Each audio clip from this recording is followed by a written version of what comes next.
All right, good Tuesday evening, baseball fans. 10:56 p.m. Eastern Daylight Time here on the East Coast, and we continue with our Boston.com tournament. I know that right now Dave's having a nice chat, and looked in for a moment and see that Clay Dreslov is there. So I'm not expecting a lot of folks to come in with Clay on there and stuff like that, but I'll probably catch what Clay has to say afterwards or tomorrow or whatever. And I just decided to just do some baseball because I can always catch up on everything and just sitting here staring off into space, like you do. So again, as always, the link to this article on Boston.com is down in the description. It's a great read, and it might inspire you to some projects or something like that. All right, so tonight looks like we're going to be doing a Phillies Cubs game. I think we're going to do some Phillies Cubs game. So let's look. So this is going to be our first dead ball team in the tournament playing. So this should be a lot of fun. This is the 1906 Chicago Cubs. Tough, tough, tough team. So how will it work? I don't know. But we got a pretty good matchup. So taking the hill for the 2011 Philadelphia Phillies will be Roy Halladay, and he will be facing none other than the great Mordecai Three Finger Brown, Mordecai Peter Centennial Brown, his full name. Roy Halladay, 19 wins, 6 losses, a 2.35 earned run average in 2011, and Three Finger Brown, 26 wins, 6 losses, and a 1.04 earned run average for the 1906 Cubs. And as usual, Nathaniel, first one in the ballpark. Advocate 8, Nathaniel Nate. There we go. We're going to get a good little rap song out about. Now, I did normalize this to modern era, so I don't expect the dead ball pitchers to be really, really dominant in this. So don't be surprised if you do see that Three Finger Brown might get the hook or not. Hard to say. Anyhow, let's get to it and hope everybody had a great day. Hope everybody had a great Easter. It's going to be beautiful weather this week, and then next week by Tuesday here in Pennsylvania is supposed to be 87. So they're predicting a hot, hot, hot summer. Cousin Ken Castro. That's right. And he says, hey, cousin and Nate, the great 8. There you go. Loves the introduction. Cousin Ken, I have some more short videos to pop into your messenger. It's a little hint of what a different channel I'm going to be doing is going to be all about. So you have to watch for those, man. All right. All right, leading off at shortstop for the 2011 Philadelphia Phillies, Jimmy Rollins, batting second. At first base, Ryan Howard, batting third. Right fielder, Hunter Pence. In the cleanup spot, center field, Shane Victorino. Batting fifth, second baseman, Chase Utley. Batting sixth and catching, Carlos Ruiz. Batting seventh at third base, Placido Polanco. And batting eighth in left field, Raul Ibanez. And pitching and batting ninth, Roy Halladay. So a lot of people might be thinking, well, why don't I have Ryan Howard, cleanup spot, whatever. I'm just letting the computer create these lineups. So if we were playing in a season, they would be actual lineups. But this is minimal intervention on my part. All right, for the hometown 1906 Chicago Cubs, leading off first base or third base, Harry Steinfeld. Batting second in center field, Solly Hoffman. Batting third at first base, player manager, the peerless leader, Frank Chance. Batting fourth in right field, Frank Wildfire Schulte. Batting fifth and catching, Johnny Kling. Batting sixth. Left field, a very underappreciated player, Jimmy Sheckard. Batting seventh at shortstop, Joe Tinker. Batting eighth, the Crab at second base, Johnny Evers and Three Finger Brown. Pitching and batting ninth. That whip, 0.93 for Three Finger Brown, and not too shabby either for Roy Halladay, 1.04. So we are on our way to West Side Grounds. 48 degrees, so a little bit chilly here in Chicago. Wind blowing left to right at 9 miles per hour. And again, this is a one-and-done tournament. 1920s teams have been making a good showing. Now we'll see what the dead ballers can do. We have, I think, 4 dead ball teams here. These Cubs, the 1902 Pirates, the 1912 Red Sox, and the 1917 White Sox. And we are about to get underway. And Clinton Parks is joining us here. He says, not watching Minnesota, Vegas, and nah. So, all right. Let's get on to it, and let's have some fun. Let's have some fun here. Starting defense here for the 1906 Cubbies. Going from left field to right field, Jimmy Sheckard, Sully Hoffman, Frank Schulte. From first to third, Frank Chance, Johnny Evers, Joe Tinker, and Harry Steinfeld. And catching, Johnny Kling, Jimmy Rollins to lead off here for the 2011 Philadelphia Phillies, a .268 average, 16 home runs, 63 runs batted in. And remember, get your baseball stories by Dryden and Cy in the Chicago Tribune this year as we go around West Side grounds in Chicago. In 7 more years, Wrigley will open. Here is the pitch. First pitch swinging by Rollins, and this one grounded. Evers up with it and goes to Chance for out number 1. All right, here's Ryan Howard. Ryan Howard, .253 average in 2011 with 33 homers, 116 runs batted in. Brown has the sign from Kling. Count even at 2 balls and 2 strikes. Ryan Howard scorches this one out to center field, but too much height, I think. And indeed, Sully Hoffman racing back, and he makes the catch. This is a big, big ballpark here, the West Side grounds in Chicago. All right, 2 up, 2 down now for Hunter Pence. He went yard 35 times in 2011 with a .324 average. Righty stands in against Three-Finger Brown. 3-1 pitch. And this one just missing low. Good eye up there by Hunter Pence. All right, so runner on for Philadelphia, 2 down for Shane Victorino. 17 homers, 61 ribbies, a .279 average. Count full, runner going, and Victorino punches this one into center, base hit. And not stopping, going all the way to third base is Hunter Pence.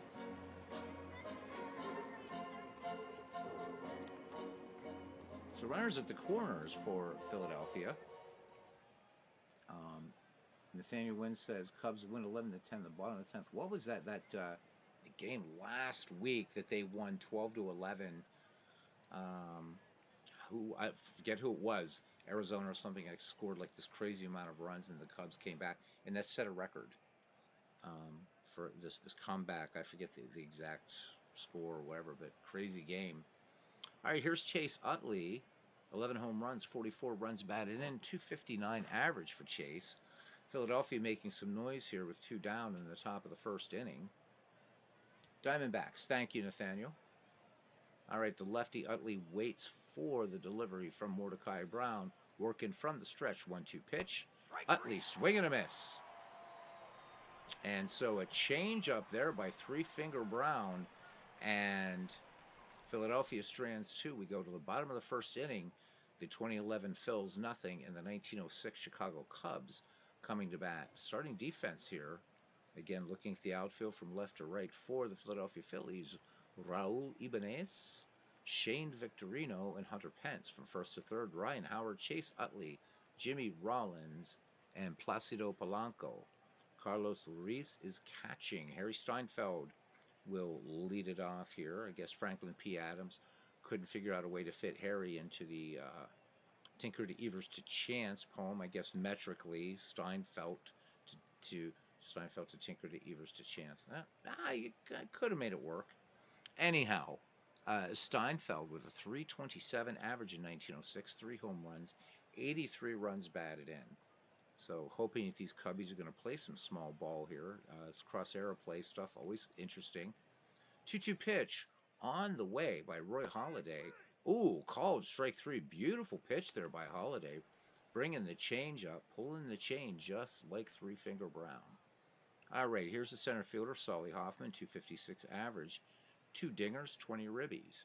0-2 the count, delivered from Halladay, and Hoffman Slow grounder out to short. And oh my goodness, they do just get Hoffman. Great speed. So even though I'm glancing at the play-by-play and saying routine by Jimmy Rollins, really, yeah, I guess for a shortstop of his caliber, but considering the speed of Solly Hoffman, anything but routine. Jimmy Rollins rushes that throw, and Solly Hoffman's off to the races. All right, here is Frank Chance. 3 homers, 71 runs batted in, and a 319 average. Holiday has a sign from Ruiz. And here's the pitch. Chance cuts in the first pitch, and a little tapper back to the mound. Holiday up with it, and they will get the peerless leader by a half a step. No runs, no hits or errors, and nobody left on base. Top of the second inning, and we are scoreless in Chicago. Carlos Ruiz, Placido Polanco, and Raul Ibanez due up. Ruiz, for him, 6 home runs, 40 runs batted in, hit 283 that year for the 2011 Phillies. 2-1 pitch on the way now. Ruiz swings, and this one line drive out to right field, but Wildfire Schulte had him played perfectly. So 1 up, 1 down now for Placido Polanco. 277 average for him, 5 home runs, 50 runs batted in. A little bit of a cloudy day, it looks like here. No, we're good. It's just the little skybox getting into the gloaming here. But a chilly day on the west side of Chicago. 0-1 pitch on the way to Polanco. Polanco swings. 2-hopper to third. Little double pump action over there by Harry Steinfeld. And that will be a 5-3 putout. So 2 away for Raul Ibanez. 245 average, 20 homers, 84 runs batted in for him. And Brown deals, and Ibanez sends this out to right field, and it's Schulte hustling and making the catch. The Phillies go quietly. We go to the bottom of the second. No score. Frank Wildfire Schulte, Johnny Kling, and one of my favorites, Jimmy Sheckard, due up. Schulte, the lefty, in there. 7 home runs, 60 ribbies, a 281 average for Wildfire. 1-0 pitch on the way. And stings this one to first. He gets past first into left field. Base hit. So the Chicago Cubs get their first hit of the game. Schulte with pretty good speed there at first as Johnny Kling settles into the box now. 312 average for the catcher. 2 home runs, 46 runs batted in. Pirates are winning 5-3 over the D-backs. Or do you mean the Angels? Oh, either way, go Bucks. We'd like to get into double digits in wins here soon enough. So again, just to remind you guys, because I'm all about cross-channel promotion. Dave Gardner's doing a live chat right now. I just felt like doing some baseball, but saw Clay Dreslov is in the chat. So there we go. So Clay Dreslov fans, you guys want to go ask him about season ticket baseball or something? He's there. All right, Roy Halladay deals, and this one grounded deep to second, 4-6-3 double play. Oh my goodness. All right. Hard to tell here, but do we have a pitcher's duel in the making? Here's Jimmy Sheckard batting with the bases empty and 2 down. Jimmy 262, a home run, and 45 runs batted in. Sheckard, a superb outfielder. And here is the pitch.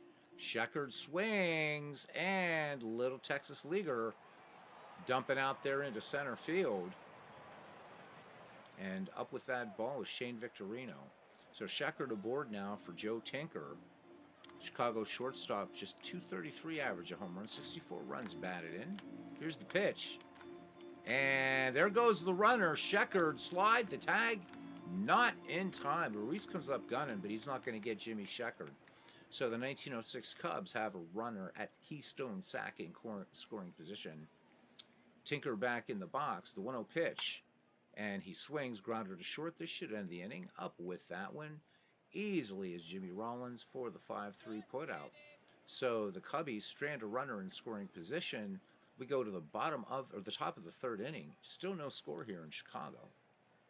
And it'd be Roy Halladay, then the top of the order, Jimmy Rollins and Ryan Howard. Due up. 63 Pirates now over the Angels. Go Bucks. All right. So Holiday hit 122 in 2011 with 3 runs batted in. Brown deals 1-1 pitch on the way. And Holiday cranks this out to center field, but just too high. And Solly Hoffman earning his paycheck out there. So 1 down now, back at the top of the order. Jimmy Rollins is 0-for-1. The lefty waits for the 2-2 pitch. Swung on and missed. Strike 3. Fastball by 3-finger Brown. So hang up K number 2 for him. All right, Ryan Howard, 0-for-1. So the Phillies have managed 1 hit off of 3-finger Brown, and the Cubs have managed 2 hits off of Roy Halladay. 2-2 pitch on the way now. Howard swings, grounder, and Johnny Evers ranging to his right and making that 4-3 put-out look easy. So Philadelphia does nothing in their part of the third. Let's go to the bottom half of the third and see what Chicago can do. Johnny Evers, 3-finger Brown, and Harry Steinfeld due up. This is West Side grounds, Nathaniel. So Wrigley Park or Wrigley Field was actually not built for the Cubs. It was built for the Chicago Whales or the Chicago Chi-Feds. It depends on how much of a purist you want to be. And it is the only surviving Federal League park. And when the Federal League folded, it became the home of the Chicago Cubs on the north side. So, but this is this was the Cubs' home for quite a long time. West Side grounds, big, big, big park. You can see that they're just out to center. A lot of real estate, which is indicative of most dead ball and 19th century parks. These were Baker Bowl, probably the anomaly. You know, the little tiny ballpark that it was. These were big ballparks. All right, and because they'd be built to fit in the city, and just looking at these, you look at the dimensions, and you can see there's a shorter right field porch. You can see how it just goes away super deep into center field, and left field not terribly enticing to a right-handed pull hitter, but lefties, at least in this Phillies lineup, are looking out there, and they want to hit the Dryden and Cy sign out there. All right, yeah, nice ballpark, isn't it? I have a nice black and white image that I use in Action PC. Absolutely love it. All right, here is the Crab. Johnny Evers, 255 average, a home run, 51 runs batted in. And here is the pitch. Evers swings in the first pitch. This is going to get down for a base hit. Center field. And the Cubbies leading in hits 3-1. And Johnny Evers is fast.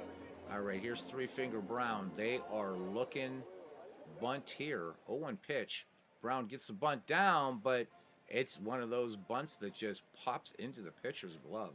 Nice play there by Roy Halladay. 1 down. Johnny Evers has to stay at first. Back at the top of the order, Harry Steinfeld. Count 2-1. Steinfeld swings. And hard hit ground ball. Left field base hit. 2 Cubbies aboard with 1 down. Evers at second. Steinfeld at first for Solly Hoffman. Hoffman's, oh, we got a double steal going. Just what I was hoping for from these dead ball teams. So double steal. We don't get to see those a lot, so let's look at a double steal. This is Ken Castro style baseball here. Both runners off with the pitch. And nothing for Carlos Ruiz to do, but just toss it back to Roy Halladay. Too much speed. I should say Halladay. Too much speed on the base paths. So 1 down, the Cubbies with a golden opportunity. Solly Hoffman singles and 2 runs easily score. All right, here we go. Count full. And this one misses inside. And the bases are loaded with Cubbies. And brings up Frank Chance. Frank Chance with 3 home runs in 1906. 0-1 pitch. And Chance, hard hit ground ball. This one just past short into shallow left. And throw hits the cutoff man, but they're going to get the runner at third. Oh my goodness gracious. So Solly Hoffman is out, but As I said, a single scores 2, and the Chicago Cubs now lead this one 2-0.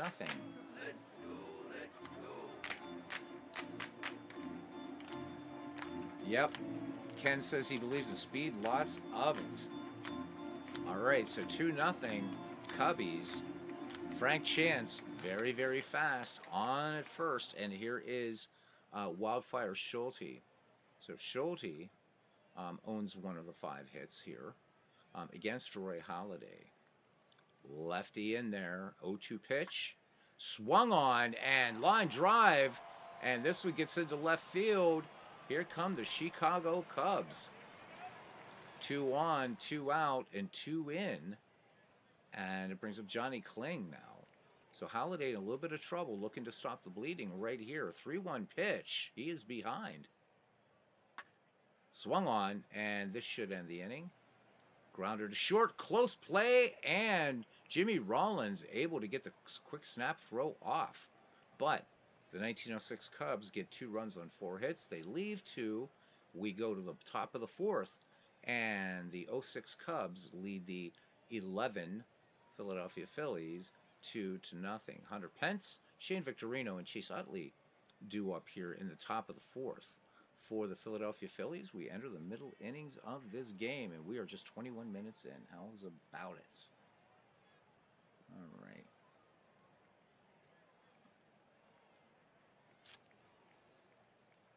Two-two pitch on the way to Hunter Pence. Swing and a miss. Strike 3. Mordecai Brown coming with that changeup. So Mordecai Brown, of course, suffering that a farming accident as a child. Lost his little finger, paralyzed his ring finger, and apparently had a wicked changeup, wicked curve.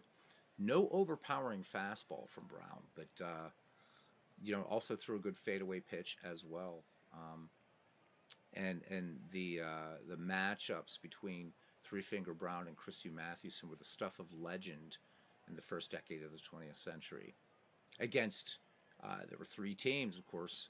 The other one being the Pirates, but against 2 teams that were the first dynasties, not just in baseball, Cubs, Pirates, and New York Giants in the 20th century. All right, 1 away now for Shane Victorino. He is 1 for 1 against Brown. Brown with 3 strikeouts and a walk through 3 1/3 innings. The 2-0 pitch. Victorino swings on the hitter's count, grounded deep to short, but no problem there for Joe Tinker, as he sends it on to Frank Chance. We're still waiting to say Tinker to Evers to Chance. So 2 down now for Chase Utley. Phillies have just 1 hit against Brown right now. Utley swings, fly ball toward the line and left. But Jimmy Sheckard, covering a lot of range out there, makes the play. So the Philadelphia Phillies, once again, go in order. We go to the bottom of the 4th. Cubs 2, Phillies nothing. Jimmy Sheckard, Joe Tinker, and Johnny Evers due up for the West Siders. Sheckard 1 for 1 in the game. Count full. The delivery from Halladay. Sheckard takes inside. Halladay off the mound. Tosses the rosin bag a little bit, considering how he's going to handle Joe Tinker and the speed of Jimmy Sheckard on at first. Halladay climbs the mound, peers in, has the sign from Carlos Ruiz. Here is the pitch. And this one, just an easy pop-up way up in the infield and right down into the glove of Ryan Howard. All right, so 1 down now for Johnny Evers, who is 1 for 1. 1-2 pitch to the Crab. And Evers absolutely smokes this one to right field.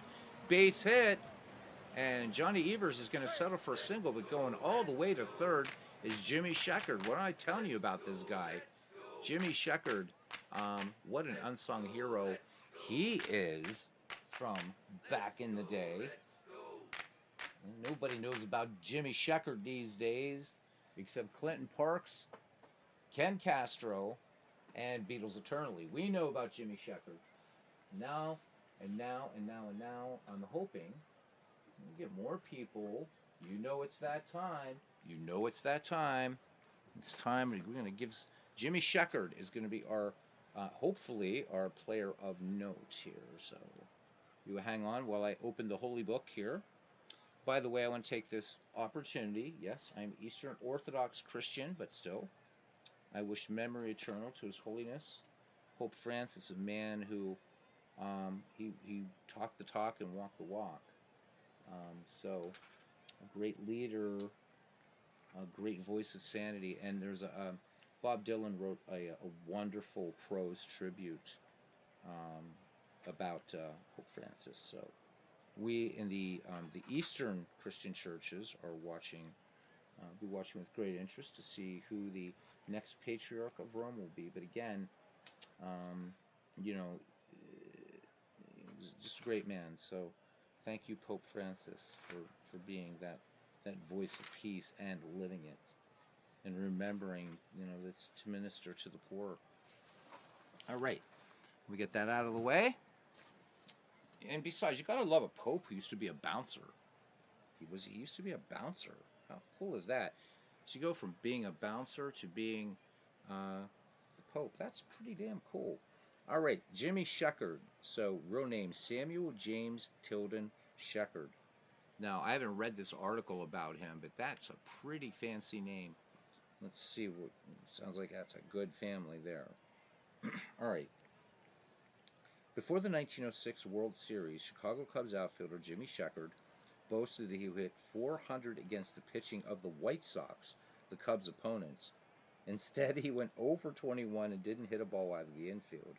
His embarrassing performance was one factor in the White Sox 6-game victory, one of the greatest upsets in World Series history.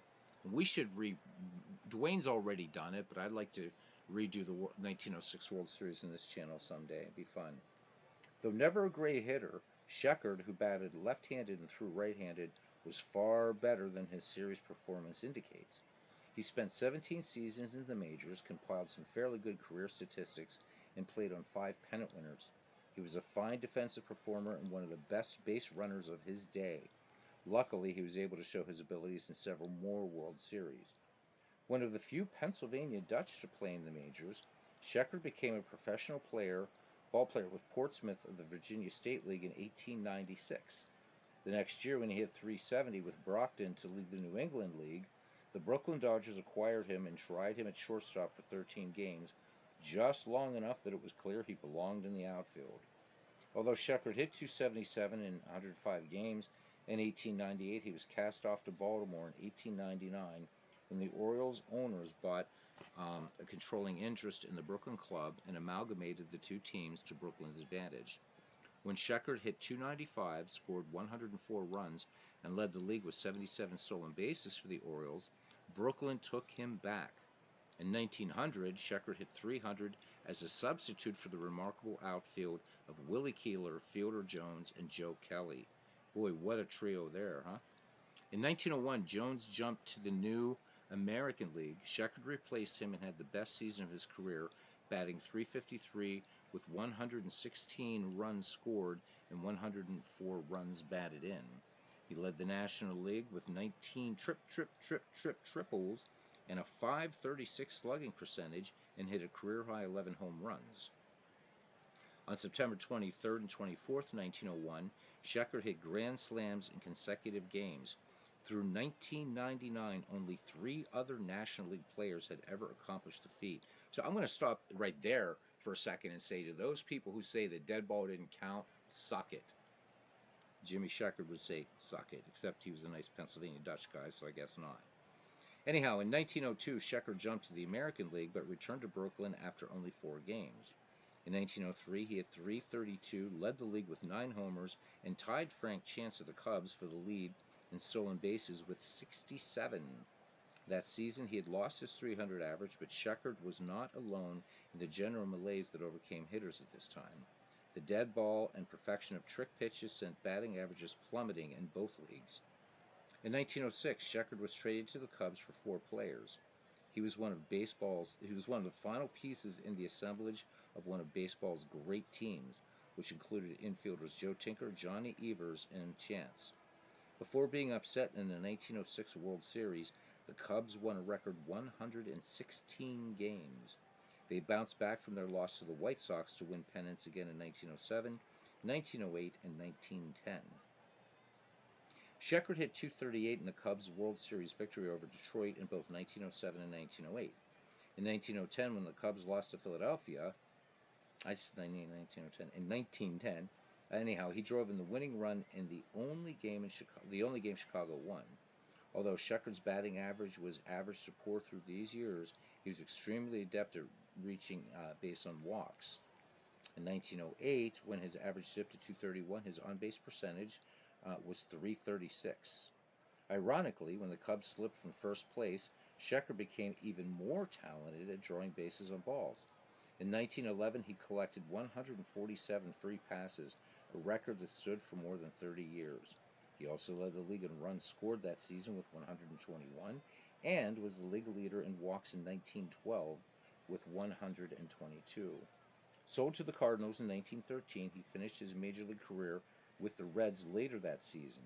In 1914, he served as player-manager of Cleveland's entry in the American Association, and in 1917, he coached for the Cubs. Leaving baseball, he ran into hard luck, and his modest savings were wiped out by the stock market crash. He worked at various laboring jobs until 1947, when he was struck and killed by a car. So that's the story of Jimmy Sheckard, again, one of the great outfielders of his day. Lifetime stats for Jimmy Sheckard: 2,122 games, 7,605 at-bats, 1,296 runs scored, 2,084 hits, 56 home runs, 813 runs batted in, an on-base percentage of .375, lifetime slugging of .378, and a lifetime batting average of .274.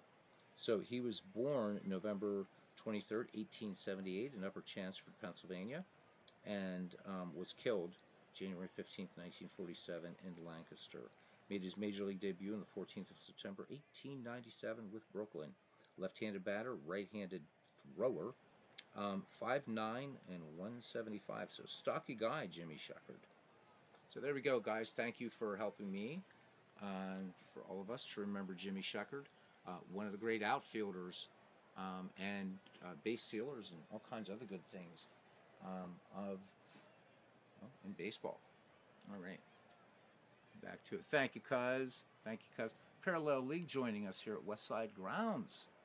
He says, how does the game handle errors for different era teams? Are they normalized?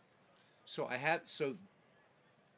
this is the first game in this tournament where there's been a dead ball team. There's four. 1902 Pirates, 1906 Cubs, 1912 Red Sox, and 1917 White Sox.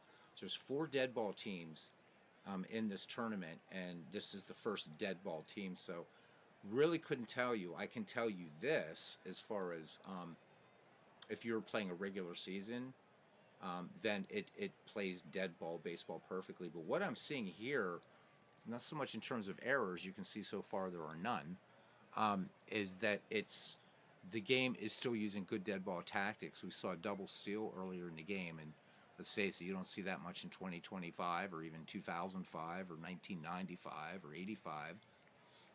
I think you got to go back to the 70s to really see more double steals. But it's a good thing. The other thing, Parallel League, is because I normalized everything to default modern era. You're probably going to see fewer errors with these dead ball clubs than, let's say, I would have set it to dead ball, because there is only four dead ball teams in this tournament. I didn't think it would be fair to normalize it to the dead ball era. So yeah, and with one game and gone for each of these teams in these rounds, it would be kind of hard to gauge. I would almost have to do a tournament which would be like a, say, best of three, best of three, best of five, best of seven to really gauge what this does. So Cousin Ken says, on June 2nd, 1908, Sheckard nearly lost the use of his left eye as a result of a fist fight with teammate Heine Zimmerman. During the melee, Jimmy threw something at the young fielder. Infuriated, we'll get more here. Infuriated, Zimmerman picked up a bottle of ammonia, oh my God, and hurled it at his assailant. The bottle broke as it hit Sheckard between the eyes, spilling ammonia all over his face. And that from Saber. Wow. Yeah, they didn't play around in the dead ball era. Um, I don't care, man. I mean, I know, these guys today, man, they're really strong athletes and everything. But I think the majority of today's players would get their asses handed to them. These dead ball guys, man, they didn't play around. They didn't mess around, man. You read about Bad Bill Dolan. Bad Bill Dolan probably take on a baseball team all by himself. How about it, cuz? All right. Different time though. I mean, it was a rough time, right? It was the progressive era in the United States, and you had all these great leaps forward, in industry and technology and things like that, right? I mean, this is the decade that saw the beginning of the assembly line and things like that. You also saw a sense of isolationism. You had, I mean, racial tensions were insane at this time. It was a crazy time, and baseball reflected that. Again, I mentioned this book a billion times. If you really want to get a good primer on dead ball baseball, I can think of no better introductory book than Tales from the Dead Ball Era. Fantastic book, and you really get a sense of how wild the game was. I think if dead ball was played now, people would love it. It was rough. It was violent, even. So good stuff. Sam, welcome in. Samuel Smith. Samuel talking.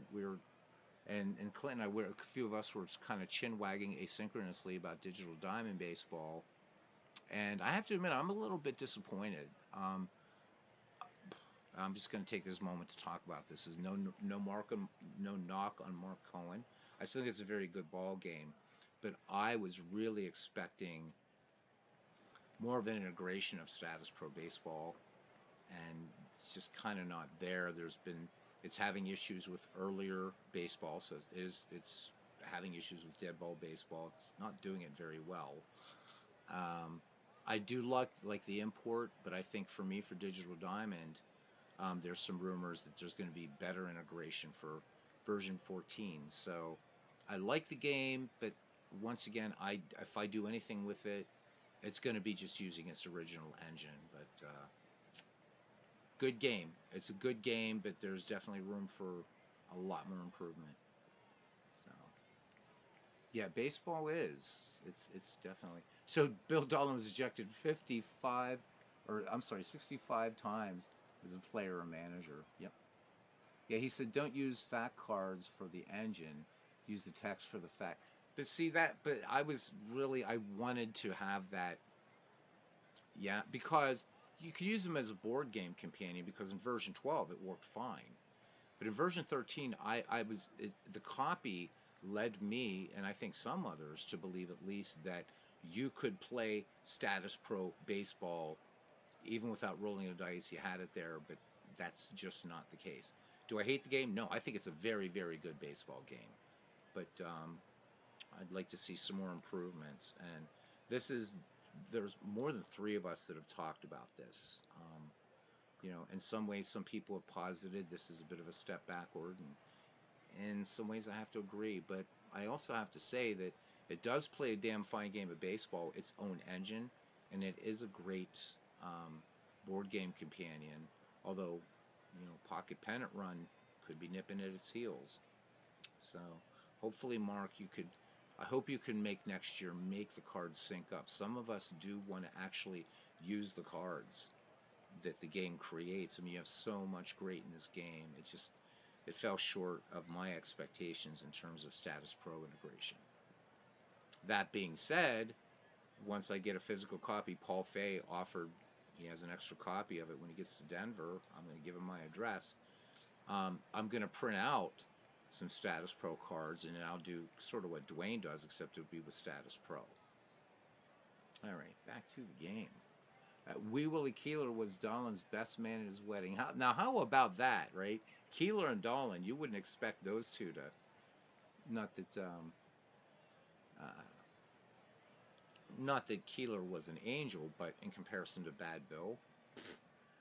So Samuel continues. He said that version 14 may use Status Pro Advanced as a main engine. I'm really hoping so, man. I'm hoping so. Guess who?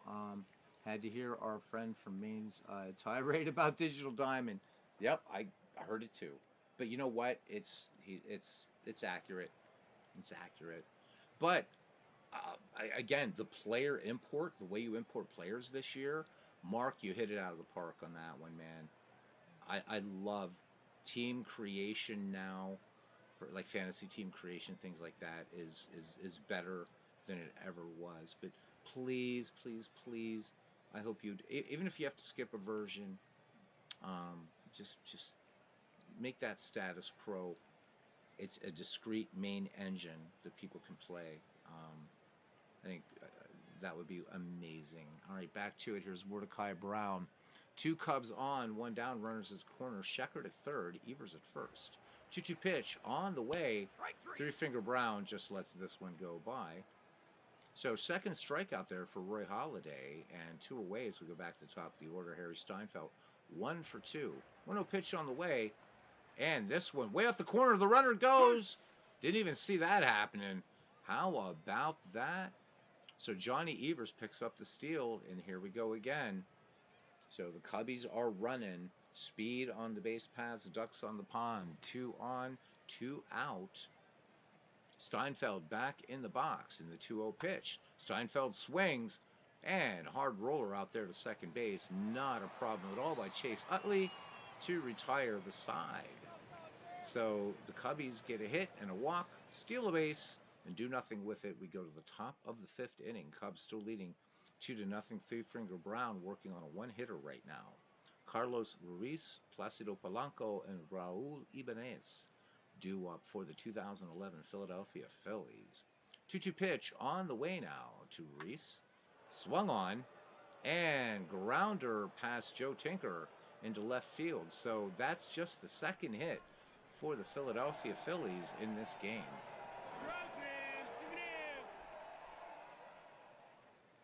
Reese, no speed to really talk about here for Philadelphia. And here's Placido Domingo. Yeah, Placido Polanco. Why did I say Placido Domingo? I'm thinking opera here. Anyhow, 2-2 pitch. Swung on, and this is going to get down. Base hit into right field. And stopping at second is Carlos Ruiz. So just as I mentioned, that one-hit shutout, it's now a 3-hitter so far for Brown. Nobody out, 2 Phillies on for Raul Ibanez. Hitless so far, 1-0 pitch. Swung on, hard hit ball out to center field, but a little too high to go anywhere. And yes, it is Solly Hoffman who brings it down. So 1 away now for Ben Francisco. So Roy Halladay's day is done. For Ben Francisco, let's look at his numbers for 2011. 6 homers, 34 runs batted in, and a 244 average. Ruiz at second, Polanco at first. No speed on the base pass for the Phils. Cubs looking to get a quick 2-ball here. 1-1 pitch. Francisco swings. Tinker to Evers. Ah, damn it. We didn't get to say it. All right, anyhow, 2 down. Francisco on an infielder's choice. Carlos Ruiz advances to third. And here's Jimmy Rollins now. Nothing for 2. 1-0 pitch. And Rollins, hard hit ground ball out there to Johnny Evers, and that retires the side.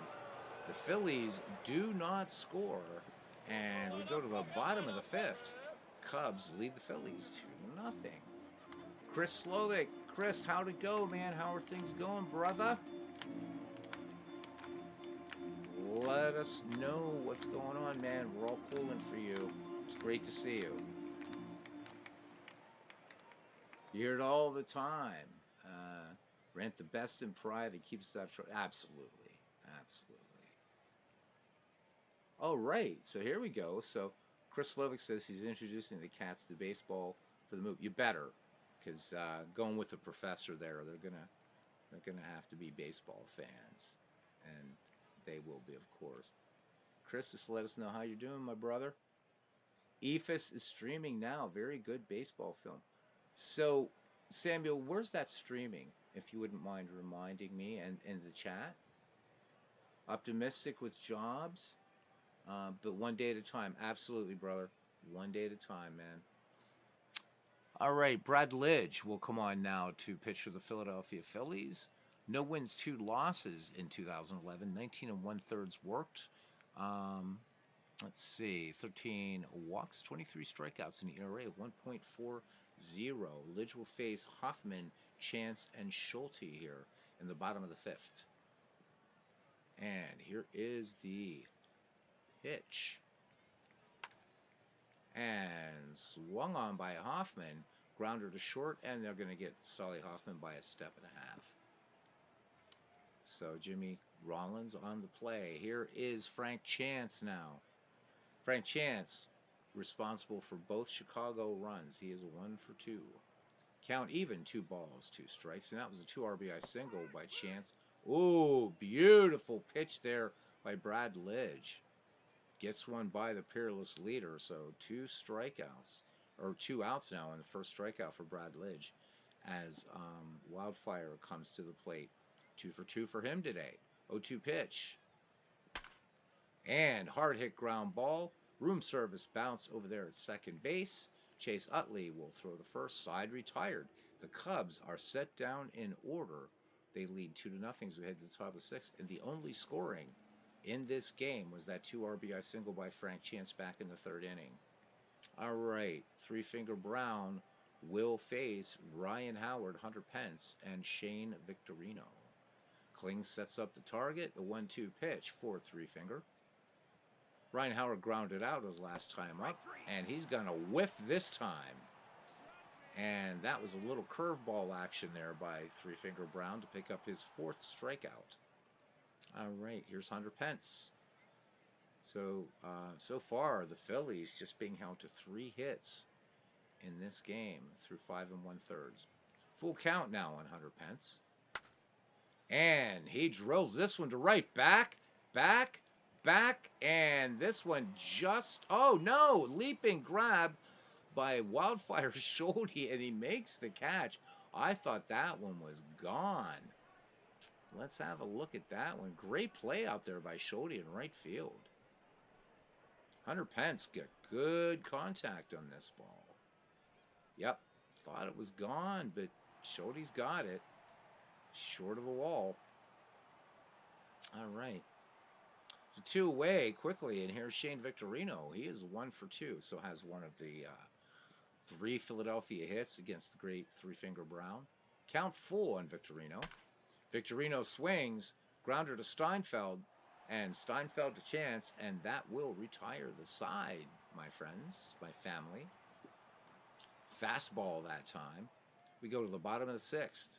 Brad Lidge will stay on in relief, and he will face Johnny Kling, Jimmy Sheckard, our player of note, and Joe Tinker. Johnny Kling, 0 for 2. The 1-0 delivery. And Kling cuts on this one. Soft liner right to second. Chase Utley takes about a step to his left, and he gloves it for out number 1. All right, Jimmy Sheckard, 1 for 1 on the day. Count full on Jimmy. Sheckard, good eye up there. This one just off the corner. So Sheckard on, and Sheckard can run. Here's Joe Tinker. Definite opportunity here for hit and run. We'll see whether they're going to send Sheckard. Here's the pitch. The runner does go. Ruiz up with it. Throw will be late. The tag not in time. And Jimmy Sheckard, just as advertised, steals. So runner in scoring position, the Cubs looking to add to this 2-0 lead here. 1 away in the bottom of the 6th inning. Joe Tinker back in the box. 2-2 pitch. Strike 3. Oh, this one pinned the inside corner. Absolutely froze Joe Tinker. So Brad Lidge picking up his 2nd K of the game. Brings up the crab. Johnny Evers, 2 for 2 today. It's got to be a tough one here for cousin Ken Castro because he's a big fan, as I am, of dead ball baseball. But his favorite team, Philadelphia Phillies. So kind of like mixed emotions type thing here. So okay, yeah, I will. I will definitely IM you. Apple TV. Ah, damn it, I don't have Apple TV. So I'm going to have to get rid of something else, but I got to get through Sons of Anarchy and The Sopranos first. All right, 2 away, but thank you for letting us know, Samuel. All right. Yes, interesting watching here. It's good stuff. All right, I'm just looking up here. Yep. Okay. Johnny Evers. And so they're going to just go 3 wide ones there. They're going to intentionally walk Johnny Evers to get to a pinch hitter. So 3-finger Brown's day is done. Again, we set to modern era. If this was dead ball, 3-finger would still be in. So Jimmy Schlegel will come on to pinch hit. Schlegel, 33 runs batted in, a 239 average for the 1906 Cubs. Left-handed hitter, Brad Lidge, ready to go. He's shaking off Carlos Ruiz. 2 on, 2 down here in the bottom of the 6th. Count full. Schlegel swings and tags this out to center field, but ain't going to go anywhere. This ballpark's too big. Shane Victorino goes back on that and pulls it down. The Cubs strand 2. We go to the top of the 7th, and the Cubs still lead the Phillies 2-0. And Jack Harper will be taking the mound in relief here for the Cubbies. Harper, no win or loss record in 1906 and only worked an inning.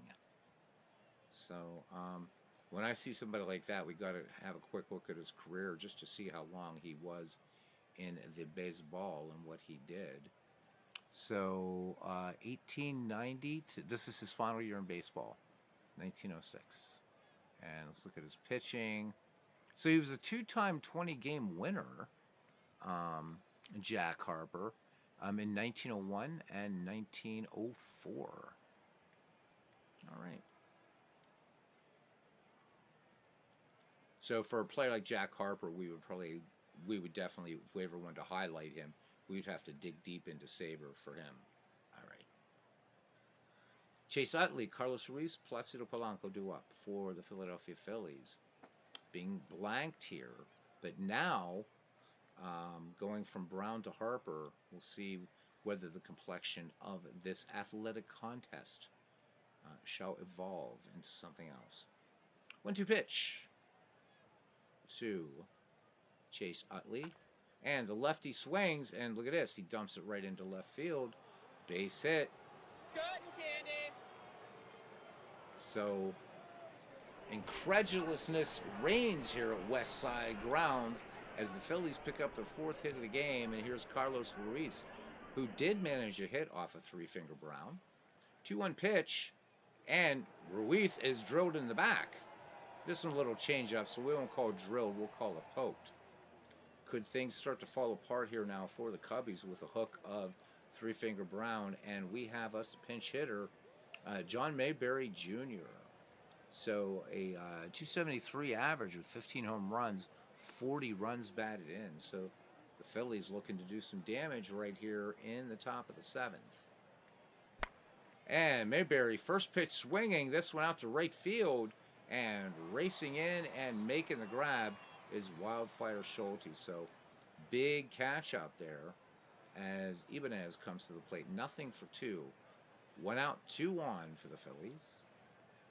Ibanez swings, and this one lined deep to center field, and yep, Sully Hoffman makes the grab. So 2 away, Chase Utley remains at second, and now we will see Dominic Brown pinch hitting. Interesting way to spell Dominic, never saw it spelled that way. 5 home runs, 19 runs batted in, and a 245 average for him. Left-handed hitter. Jack Harper with 2 on, looking to get out without these Philadelphia's putting a crooked number on there. 0-2 pitch. Swung on, and this one lined over third into left field. The Phillies will get on the board. So Dominic Brown, 0-2 score. 2 RBI double by Dominic Brown. And the Phillies have just tied it up here in the top of the 7th. 3-finger Brown, we hardly knew you. All right. Here is Jimmy Rollins. Jack Harper works home. Rollins swings. Hard ground ball to second. No problem there for Johnny Evers. That retires the side. Seventh inning stretch. We are knotted at 2.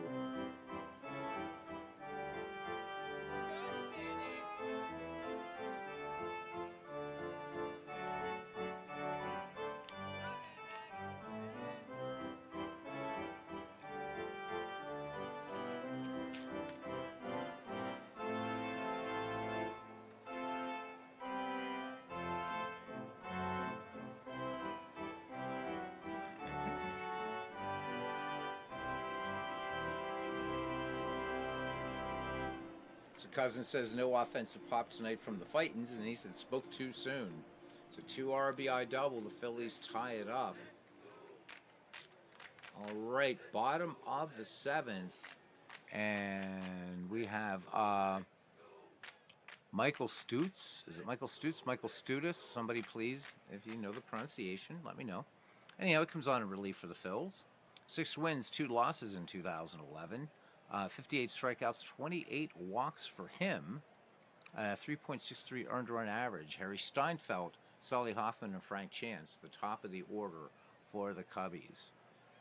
1-2 pitch on the way. Steinfeld swings and misses right through a fastball. So it looks like he might have taken a little bit off of it. 89 in the gun, but it counts. All right, here's Solly Hoffman, who's been making some great plays in center field today. Not so much at the plate. Count, 3 balls, no strikes. Hoffman draws the walk.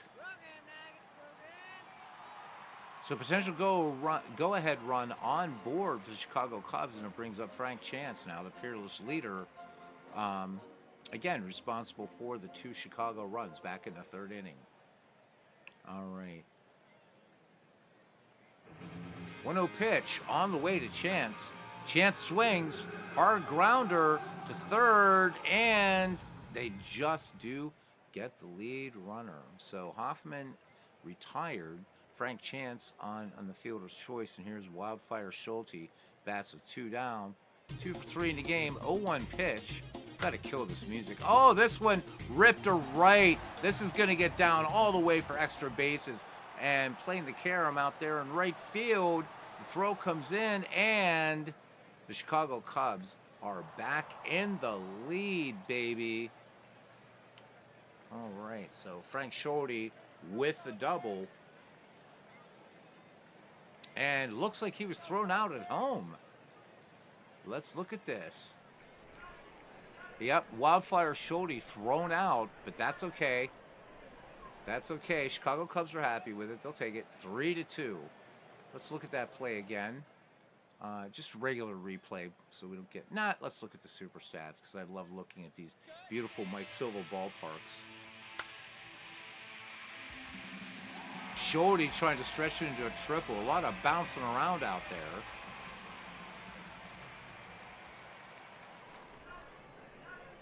And bam. Oh, boy. Close play. Close play. All right. So, Jack Harper will stay on relief, and he will face Ryan Howard, Hunter Pence, and Shane Victorino. Count 4 on Ryan Howard. Strike 3. Swing and a miss. Strike 3. Fastball there from Jack Harper. All right, here's Hunter Pence. That one was a little bit out of the zone. Hunter Pence thought he had something to hit and chased. All right, Hunter Pence, nothing for 2. Count, 1 ball, no strikes. Flew out his last time up, and this time just a soft little grounder to short. Fielding it, and close play at first. Nice play there by Joe Tinker. 2 up, 2 down for the Fightin' Phils, and brings up Shane Victorino. He has a hit in 3 tries. He's behind 3-1. Victorino draws the walk. This one just off the corner on the inside. Tying run aboard now for the Philadelphia Phillies, and Chase Utley strides to the plate. He is 1 for 3. 3-1 pitch. Utley will take ball 4. So could it be that the Cubs' lead here will be short-lived or short-lived, depending upon how you want to say it? There's Carlos Ruiz, and he is 1 for 2. Full count. and popped way up in the infield, first base side. Looks like Harper's going to get out of this pickle, and indeed he does. Johnny Evers will squeeze it for the final out. 2 walks in the inning that do not come back and bite the Baby Bears. We go to the bottom of the 8th inning. Chicago holding on to a 3-2 lead. And Johnny Kling, Jimmy Sheckard, and Joe Tinker will test Mr. Michael Stutis. I'm guessing that's how you say his name. Best you can say about Philly. They're unfit for any place but... Ooh. All right. 0-1 pitch on the way to Johnny Kling. Kling swings and base hit, right field. Cotton candy. All right, so Cubby's looking to pad things here a little bit in the bottom of the 8th. When we get to the Philadelphia 9th, it's going to be, I didn't even see it happen there. So Pete Orr staying in to play third. It's going to be Orr, Ibanez, and then a pinch hitter. All right, here's Jimmy Sheckard. 1 for 1, Jimmy. 2-1 pitch on the way to Sheckard. Sheckard swings. Will this get down for a base hit? It will not. Good catch there. Good staying with that ball out there. Raul Ibanez getting that sinking liner to left. So 1 away. Johnny Kling gets back to first, and here is Joe Tinker. He has nothing to show for in 3 attempts. And the pitch. Tinker shows bunt. And this one, that'll be there for a strike. And here's the pitch. Tinker once again shows bunt. Count no balls, 2 strike. Oh, no, count 3-2 now. Tinker swinging away, and this is going to be just a 5-3 put out. So on the play, Johnny Kling moves to second, 2 down. Can Johnny Evers get him home? Kling has the speed. Don't let that catching position fool you. Johnny Kling was fast. Perfect 2 for 2 for Johnny Evers in the game. 2-2 pitch on the way to Evers. The Crab swings and routine fly ball right to left. So that is it. Chicago fails to capitalize with a runner in scoring position. We go to the 9th. Will the 2011 Philadelphia Phillies go down to the 1906 Cubs? All right, Jack Taylor. So Cousin Ken, he knows about Jack Taylor. So let's talk about him here. 12 wins, 3 losses, a 1.83 earned run average, 39 walks, 34 strikeouts. Taylor was a tough pitcher. And he will face Pete Orr, Raul Ibanez, and then we will see a pinch hitter, I'm sure. All right, Taylor ready to deal. Here's the 2-0 pitch. Orr swings, fly ball left field, ranging to his left, and gloving it is our player of note, Jimmy Sheckard. So 1 away now for Raul Ibanez. He is 0 for 3, and the 0-2 pitch on the way from Jack Taylor. And swung on, grounded to Frank Chance. He will take it to the bag himself. Phillies down to their last out. This was a damn fine ball game. And we will see Wilson Valdez to come into pinch hit now. So stats for him in 2011, a 249 average, a home run, and 30 runs batted in. So the Cubs looking to represent here for the dead ball era. 1 out to go. Jack Taylor studies the signs from Johnny Kling. Here's the wind and the 1-2 pitch. Strike 3. And that's your ball game. The 1906 Cubs will move ahead in this one-and-done tournament. Teams selected by AP writers and published on Boston.com. So, for the Chicago Cubs, 3 runs, 9 hits, no errors. For the 2011 Philadelphia Phillies, 2 runs, 5 hits, and no errors.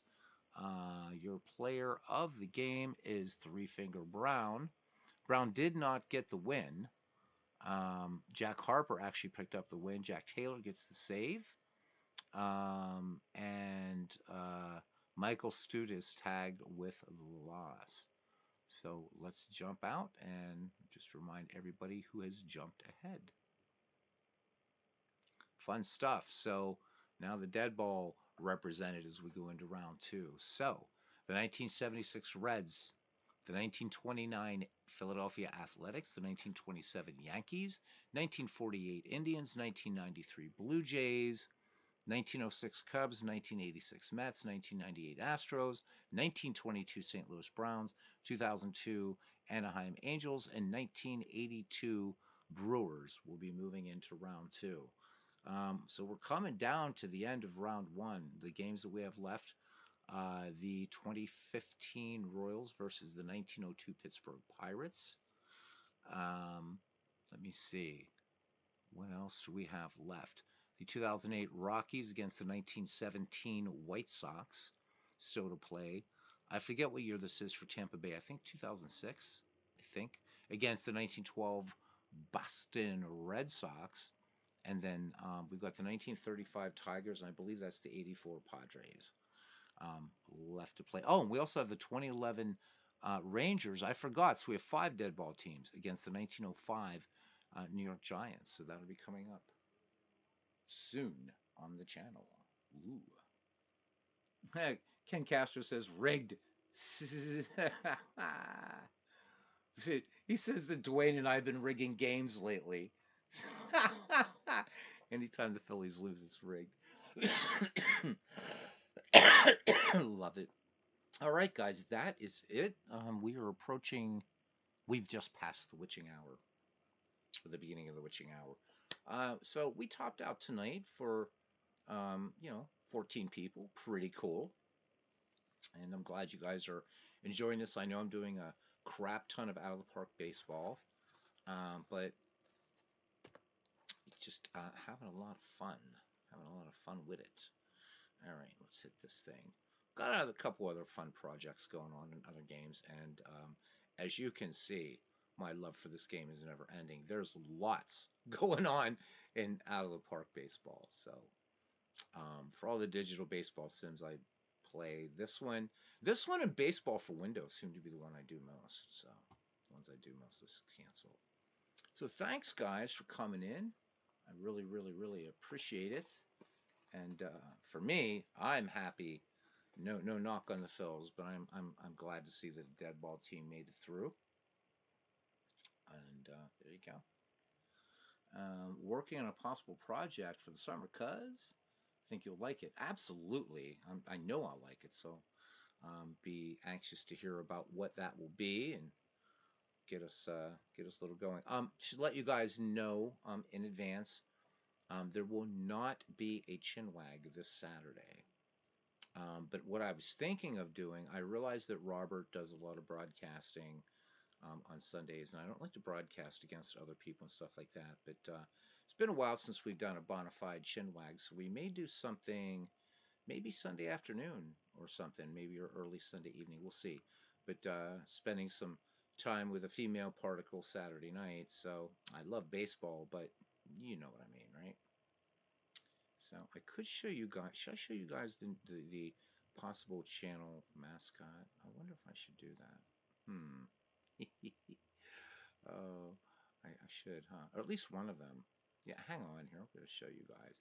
So I think this is a very yeah, sort of hmm. Should I? Should I? He asks himself. Let me see. I don't know. I don't know. Because I'm thinking of doing something else elsewhere. I'm on YouTube, but definitely a different kind of definitely a different kind of jam here. Should I or shouldn't I? Nah, we'll wait. Nah, we'll wait. We'll wait. We'll wait. We'll wait. I'm just gonna show you guys possibly a new channel representative. Kind of just smiling at the screen, but we'll do a little hangabout for that. So never mind. All right. So thank you. So Clinton Parks is in Providence on Sunday. Look out, cousin. All right.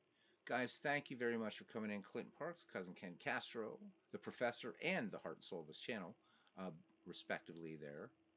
Um, Of course, Nathaniel, thank you very much, my friend. Samuel Smith, who's watching EFIS. Chris Slovic, man, we're sending all kinds of love and hope for you, brother. As you said, one day at a time. To the 14 of you that hung out for a little while, thank you, all of you, very much. And Nathaniel, Parallel League was here with us. Nathaniel, first one in the ballpark, as usual. He's taken up the mantle of our dear departed Robbie Wartburg as being the first one in the park.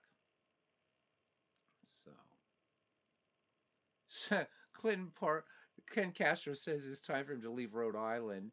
And Clinton says you'll only raise the IQ of Rhode Island if you do. All right, so we got two New Englanders going at it here, Maine versus Rhode Island. And I think with that, we're going to call it a broadcast.